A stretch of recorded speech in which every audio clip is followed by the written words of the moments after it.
Alors on attaque pour les cancers. La carte de gauche, numéro 13, le samouraï. C'est le guerrier de la lumière, celui qui lutte contre les injustices pour rétablir l'équilibre autour de lui. Son combat est spirituel, mais il lutte aussi pour des actions concrètes, pour des causes qu'il considère justes, telles que l'écologie, la défense des droits des femmes, des citoyens face à l'administration, les enfants et les animaux. À tous les malmenés par la vie. Il est celui sur qui on peut compter.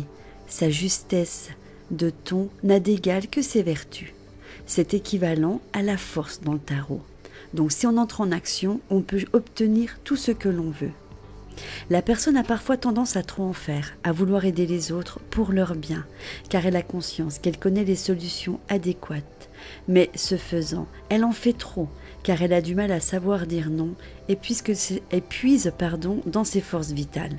Il conviendra de faire le ménage autour de soi pour écarter les personnes nuisibles qui abusent de son amitié en se reposant totalement sur cette personne.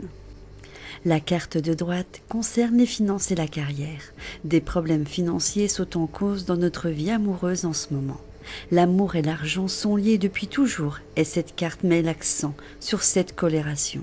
Les anges de l'amour veulent vous délivrer des pressions financières ou professionnelles afin que vous puissiez apprécier tous les aspects de votre vie, y compris l'amour. Bien que le travail soit une source de satisfaction et d'ouverture de cœur, il doit être équilibré par d'autres facettes de l'amour, comme le jeu et le rire. Vous avez reçu cette carte parce que vous avez besoin d'une infusion de légèreté. Faites appel aux anges pour remonter le moral. Vos niveaux d'énergie, finances, carrière et tout ce qui pourrait contribuer à vous apporter de la paix. Et on poursuit avec nos amis les lions. Carte 22, la nuit. Elle indique des événements qui sont encore lointains. Il ne s'agit pas d'un retard, mais d'un processus qui vise à ce que tout soit parfait lorsque la situation se présentera.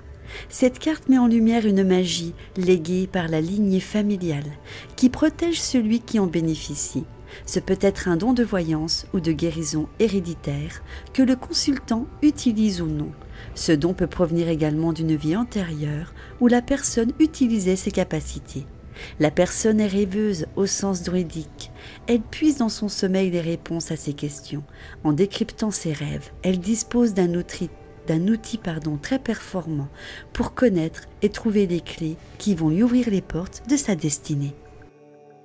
Carte de droite, faites un effort. Le grand amour vaut bien le respect des étapes dans lesquelles vous devez passer. Vous avez reçu cette carte parce que certaines actions progressives de votre part sont nécessaires pour que vos prières concernant votre vie amoureuse soient exaucées. Les anges vous ont ouvert les portes, il est temps que vous les franchissiez. La première chose qui vient à l'esprit par rapport à cette action est de trouver le bon endroit où commencer. Quand vous demandez une aide spirituelle, vous l'obtenez toujours. Cette assistance arrive souvent sous forme d'une guidance intuitive, consistant en une série de pensées et de sentiments répétitifs. Vous avez l'impression que vous devriez faire ceci ou faire cela. Vous avez reçu cette carte comme un encouragement à vous lancer. Vous recevrez alors la deuxième pièce du puzzle par un nouveau message intuitif vous disant quoi faire. Si vous le souhaitez, demandez aux anges de vous donner la motivation, le courage, le temps et l'énergie de suivre ces étapes.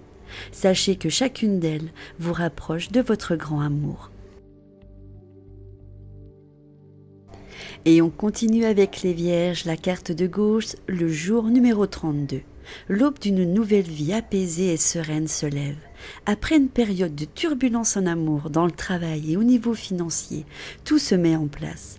Après des moments de stress intense et de grand tumulte, le calme s'installe dans le cœur et l'esprit. C'est un changement total des anciens schémas. Protection de votre ange gardien, de vos guides spirituels, invitation à la prière, à la communication avec les êtres de lumière. N'hésitez pas à leur demander leur aide et à les remercier de leur intervention, quels que soient les événements qui se produisent dans votre vie. Et on continue avec la carte de droite, âme sœur. Oui, c'est bien votre âme sœur. Vous avez tiré cette carte parce que vous vous demandez si certaines personnes est votre âme sœur et la réponse est oui. Nous avons tous plusieurs âmes sœurs. Ce sont des êtres avec qui nous partageons une connexion mystique et un chemin de vie. Les âmes sœurs s'incarnent dans le but de se retrouver pour se pousser mutuellement à évoluer spirituellement et personnellement.